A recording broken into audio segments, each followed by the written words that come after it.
What's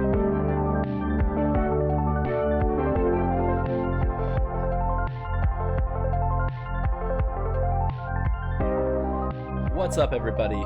Welcome to the very first official podcast of Memory Lane Unscripted. Joining me this week is my beloved friend, the beautiful, blonde-haired Gabe Neujahr. Hello. How you doing? Oh, I'm doing great. Trying to stay healthy. How about yourself? Staying alive. Yeah. Just listen to a lot of Bee Gees. Funny enough, actually, my coworker was telling me REM's End of the World's back in the top 100. So that's really funny how that happens, where, you know, like, all these different songs relate to certain situations. So people are like, oh, this is happening. Like Contagion. Contagion is like a thing where people are like, oh, I need to be informed. What should I watch? A Soderbergh movie, for sure. But in Memory Lane Unscripted, we are here to talk about our love for video games, why they make us into the people that we are today. I have a guest on every month, and to try to figure out why we love games so much and what makes us tick as people. You can find it at Shotgun McPain, YouTube, and possibly some podcast services. I'm still working on that, but I'll keep you posted on the Facebook page and, of course, my Twitter. Without further ado, we are going to start with Gabe's pick. Gabe, oh, sweet. What's a video game that makes you tick?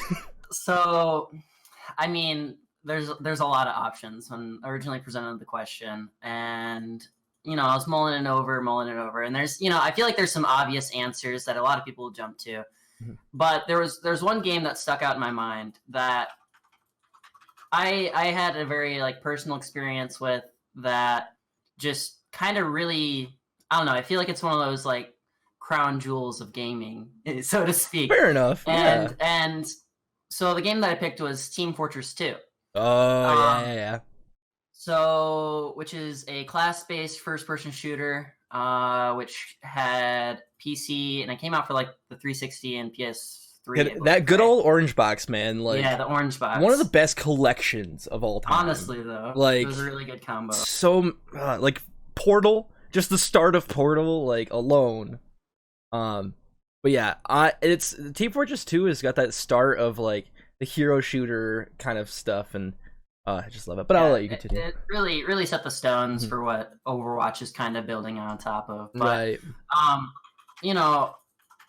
It's a pretty standard shooter experience. The game modes are all fun, but what really captivated me in this game was really the community that I found in the game. Because a big part of this, it has been my most played Steam game up until recent history. It has been topped recently. May I ask what that is? It got replaced by Final Fantasy 14. Yeah, my man. I'm having a lot of fun. I have a lot of friends on that game that have been playing. But Team Fortress 2 has just this kind of... I had a community that...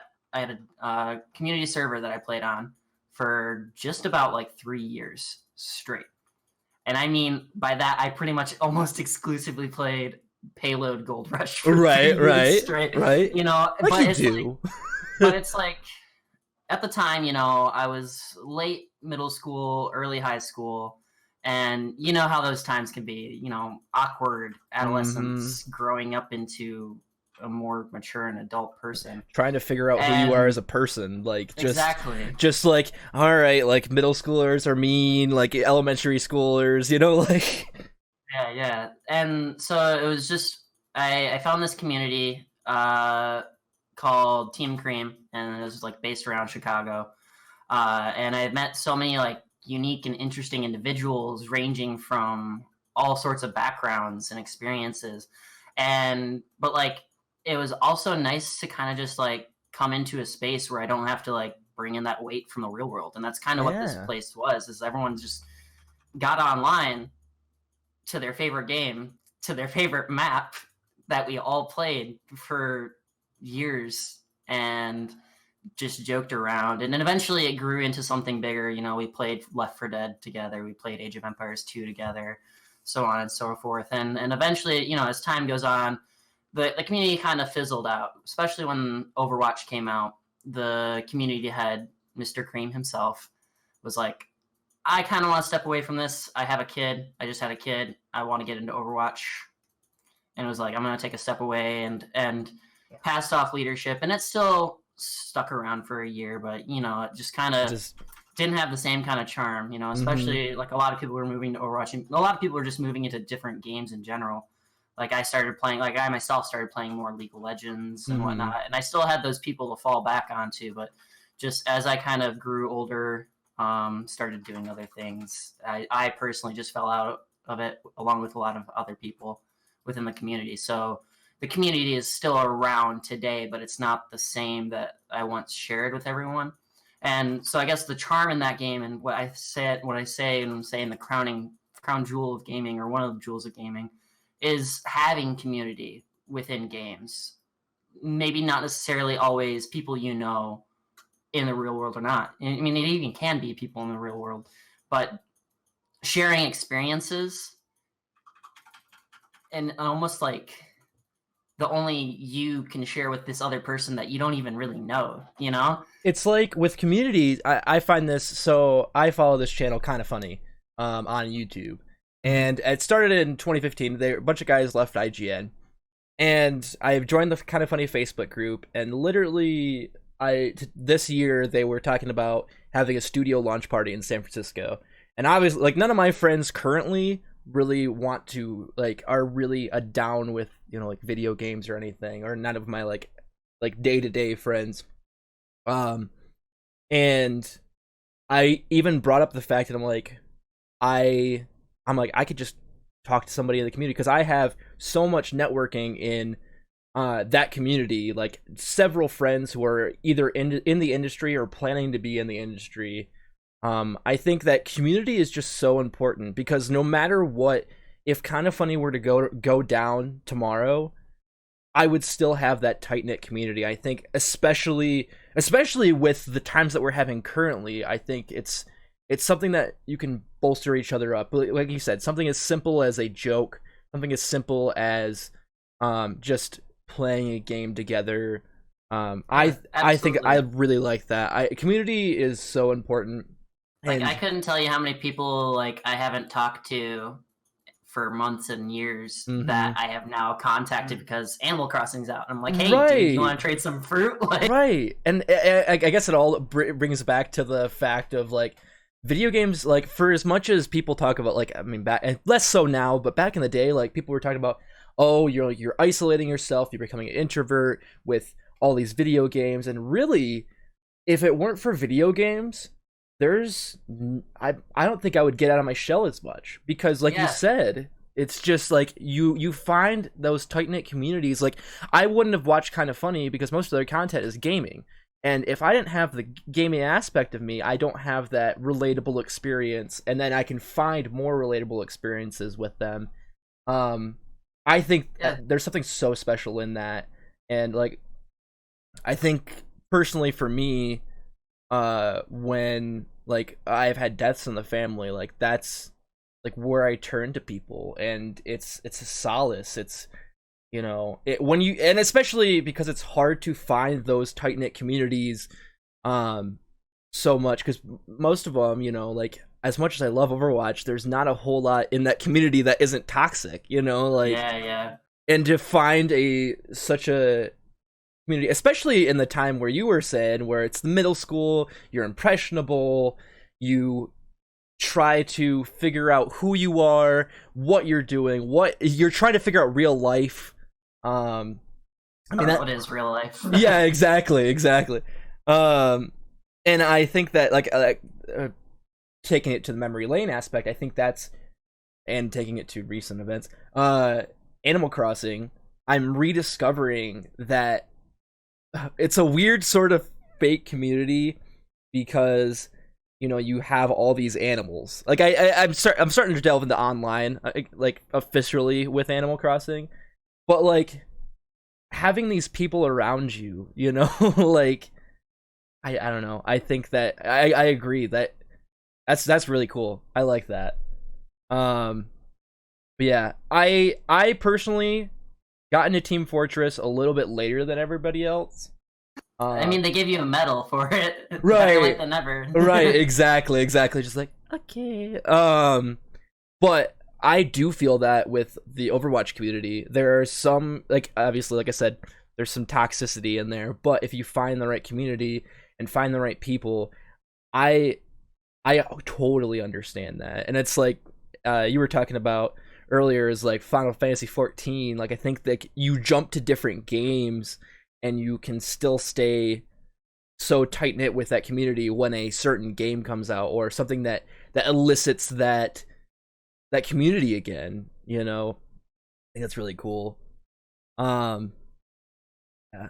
Do you have anything? Do you have any sort of memories that you would like to share, like specific memories, or is it? There was a big meme about CP underscore attic, Okay. which is it's a joke because on the first point of Gold Rush, Mm-hmm. you have to push past this high point that opens up out onto like so you have to push it through, and there's an open point that was typically an engineer nest. And like there was always an engineer nest, 100% guaranteed, because it's like it's the best spot to like hold the point down with. And so we actually had a map maker in our community who made a custom control point map of Gold Rush Attic. Mm-hmm. And so it's just basically like the meme, like the community meme became like real, and it's just one of those things where it's like the power of community brought this thing that was well in the community and made it a reality. That's another thing is like the IRL, not IRL, but I mean in this case it's not IRL, but like the IRL aspect of it where you try to you have this little inside joke and it kind of becomes bigger than you itself. yeah. um yeah, I really But yeah, just like countless nights up until 3 a.m. yeah. Oh yeah. Rush. Well, and like I think there's another like for me, and it's more of a local community, but like when Modern Warfare 2 came out, like I think that kind of had the same impact for me because you know you have that video games bring such a community because you have a similar talking point, you have a similar passion, you have a similar love for this thing. And I think like in terms of multiplayer games, like I think the big one for me back in the day was Modern Warfare 2, where you know, every weekend we'd play. Well, my friends and I would play on Rust. We'd just spend countless hours on that map, and I would get my ass handed to me. But at the same time, like it was something that I don't know that we would be as such close friends if it weren't for that game, you know. And I think like Absolutely. to sum it up, I think like I just really like the fact that video games can bring that community. Video games can bring that sense of belonging that a lot of us, you know, like kind of anxiety ridden introverts like do have, where it's just like I don't know how to talk to people, like. And I think that a lot of my skills I have right now have come from video games and come from, you know, having to say an order in like the Division, or you know, like be like, okay, we're gonna work together on this Destiny raid, or you know, something like that. I and it also goes so great with now. Like I run a gaming club at Kalamazoo Valley Community College, and Oh, nice. yeah, and so you know, obviously we're not meeting up, but through the power through the power of online, all these people can get together still, you know, and they have this place that they can really be themselves and not feel the pressures of real life, you know, like no one's like they might be talking about the coronavirus, but everyone's talking about their D&D character, or they're talking about the new Animal Crossing, you know. I think like Discord provides that, and it's grown with the popularity of online in general. You know, at a time it was such a local, tight knit thing, and I think that through time it's gone to this global thing. Especially then you get people who start to meet in real life, and they go to PAX and they go to the other cons, and you know, like my cousin has a best friend in Texas from Call of Duty, so right.